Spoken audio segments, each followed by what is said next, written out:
Assalamualaikum semuanya.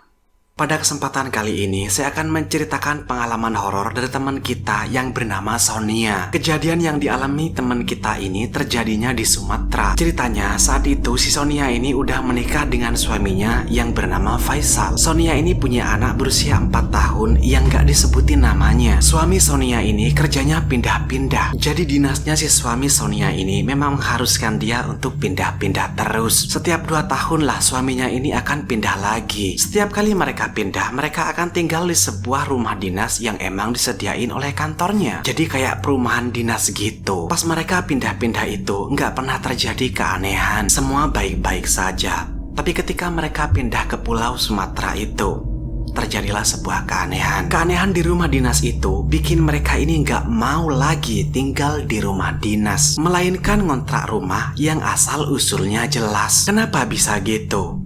Emang keanehan apa yang mereka alami? Yuk masuk ke ceritanya.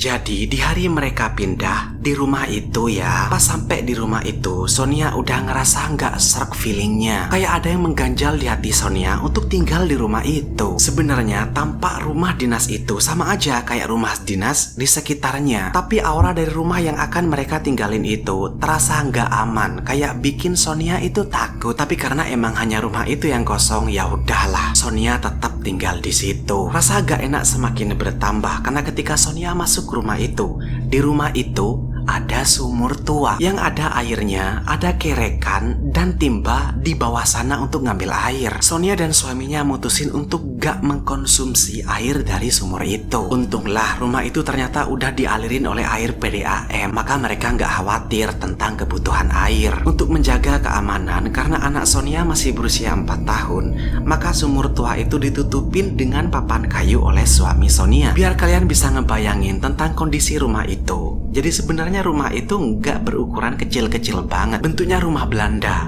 Kamar ada 2. Nah, ruang tengahnya itu langsung gabung dengan sumur tua itu. Jadi emang bener, emang masuk akal kalau sumur itu ditutup. Setelah tinggal 2 hari di rumah dinas itu, kejanggalan mulai terjadi. Anak mereka mengalami kejang pada tengah malam. Padahal anak mereka ini nggak lagi demam dan nggak punya riwayat kejang sebelumnya. Pas anak mereka kejang, mereka langsung membawa anak itu ke rumah sakit terdekat. Tapi pas mereka naik mobil sekitar 10 meter dari rumah mereka, anak mereka langsung sembuh dan siuman. Langsung sembuh, kayak nggak terjadi apa-apa. Pada keesokan harinya, suami Sonia ini pergi bekerja, sedangkan Sonia itu mau istirahat, mau tidur di kamarnya. Habis bersih-bersih rumah, nyuci, dan lain-lain. Anaknya itu tidur sekamar dengan Sonia, tidur di sebelah kanan Sonia. Pas Sonia tidur, Sonia mimpi aneh. Dimana di mimpinya itu Sonia lagi dikerumunin oleh orang-orang yang wajahnya asing semua. Dikerumunin cewek, cowok, sekitar 10 orang di rumahnya sendiri. Wajah orang-orang itu pucat,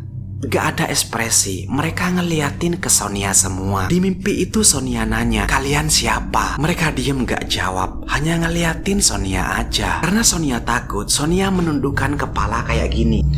Salah satu dari mereka ngomong. Sonia ngeliat ke orang asing yang ngomong itu. Yang ngomong itu cowok. Dia bilang kayak gini, "Kamu atau anakmu yang harus mati. Kalau kamu keluar, loncat ke sumur itu." Sambil menunjuk keluar. Di saat itu Sonia baru ingat sama anaknya. Dia teriak, "Mana anakku?" Pas Sonia teriak, orang-orang asing itu megangin tangan dan kaki Sonia. Sonia digeret terus ke sumur. Sonia terus teriak dan bangun dari mimpi buruknya. Pas dia bangun, anaknya udah gak ada di sebelahnya. Sonia langsung loncat dari kasur dan menuju ke arah sumur. Dan benar aja, anaknya ada di sana. Posisi anaknya nih saat itu sedang berdiri di dekat sumur. Pas anaknya itu lagi bicara sendirian ke arah sumur. Sumur yang awalnya ditutupin papan kayu, sekarang kayunya udah di bawah semua. Apanya nggak shock coba kalau jadi ibunya? Langsung dipeluklah si anaknya itu dan dibawa ke kamar. Ditanya sama ibunya, "Kamu ngomong sama siapa?" Anaknya jawab, "Sama temen aku," katanya. "What?" Sonia tanya, "Teman siapa?" Di situ nggak ada orang. Anaknya diem nggak jawab. Pas malam hari jam 8 suaminya pulang. Jadi suami Sonia ini kalau kerja shift-shiftan, 2 hari kerja siang dari jam 8 pagi sampai jam 8 malam. 2 hari kerja malam dari jam 8 malam sampai 8 pagi. 2 hari libur.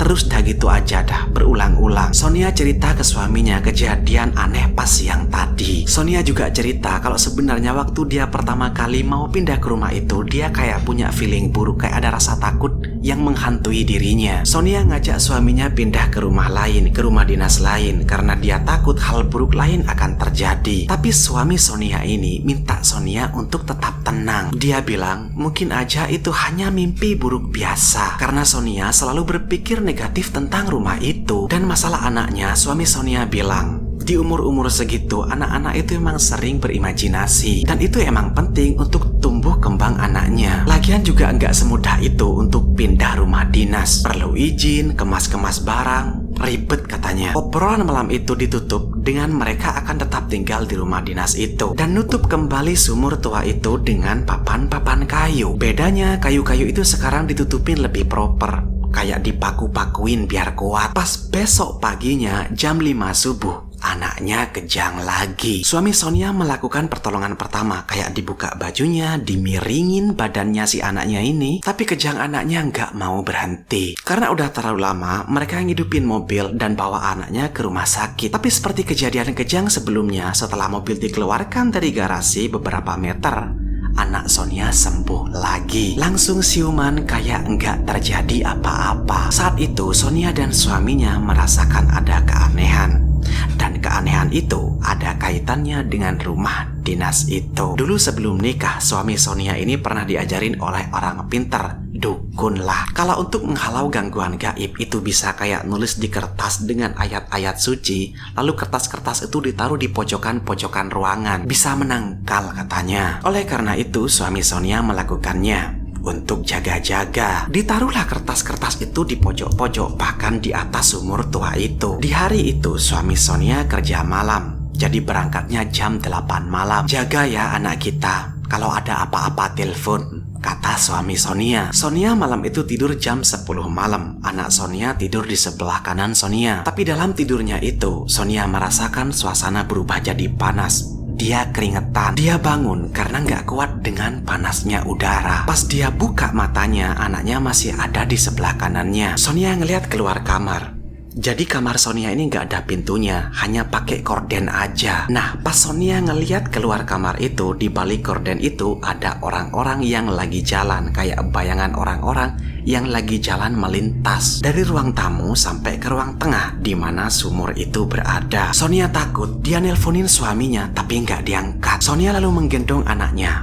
Pelan-pelan dia menuju ke arah korden. Dia ngintip ke ruang tamu, nggak ada siapapun. Sonia langsung lari ke pintu depan, tapi pintunya kekunci dan kuncinya nggak ada di situ. Karena pintu nggak bisa kebuka, Sonia duduk di pojok ruang tamu sambil ngerangkul anaknya. Dari posisi itu, Sonia bisa ngeliat ke arah sumur tua itu. Dan di sekitar sumur itu udah banyak orang asing lagi berdiri. Saat ngeliat itu, Sonia nggak sadar kalau anaknya udah bangun. Anaknya kayak ngelepasin pegangan tangan Sonia dan berlari ke arah orang-orang asing yang sedang berdiri itu. Sonia teriak manggil anaknya, tapi anak Sonia terus berlari ke arah sumur itu. Salah satu orang asing yang berdiri itu noleh ke anak Sonia, megang anak Sonia di bagian ini, gini, diangkat lalu dilempar ke dalam sumur. Ngelihat itu, Sonia teriak minta tolong. Di meja ruang tamu itu ada vas bunga. Diambillah vas bunga itu lalu dilempar ke arah sumur. Tapi lemparannya meleset kena ke tembok kamar Sonia yang bikin vasnya pecah dan Sonia bangun. Ternyata Sonia hanya mimpi. Pas bangun dari mimpi buruknya itu, anak Sonia udah nggak ada di sebelahnya. Sonia lari keluar langsung menuju ke arah sumur. Dan bener aja, semua papan-papan kayu yang ditutupin di atas sumur itu dengan cara dipaku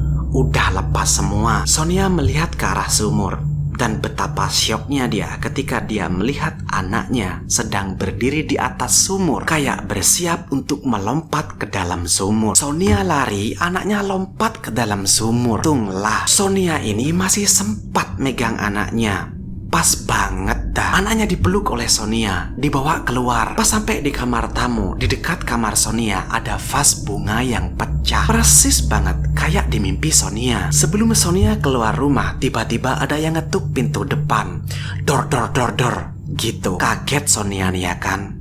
Tapi siapapun itu pasti lebih aman di luar daripada di dalam rumah. Dan ternyata orang yang di luar rumah adalah suaminya. Nah, ternyata pas shift malam, suami Sonia ini, Faisal, lagi ngobrol sama teman shiftnya. Pas lagi ngobrolin tempat tinggal, teman Faisal nanya, "Kamu tinggal di mana, Faisal?" Faisal jawab, "Di rumah dinas, persis banget di depan rumah Pak Rudi," katanya. Temannya kaget. Disitulah dia cerita kalau sebenarnya rumah itu angker. Dua keluarga yang sebelumnya menempati rumah dinas itu bernasib buruk. Keluarga pertama, tiba-tiba anaknya menjatuhkan diri ke dalam sumur. Keluarga kedua, istrinya lah yang menjatuhkan diri ke dalam sumur. Kata teman Faisal, sumur itu dulunya adalah tempat eksekusi.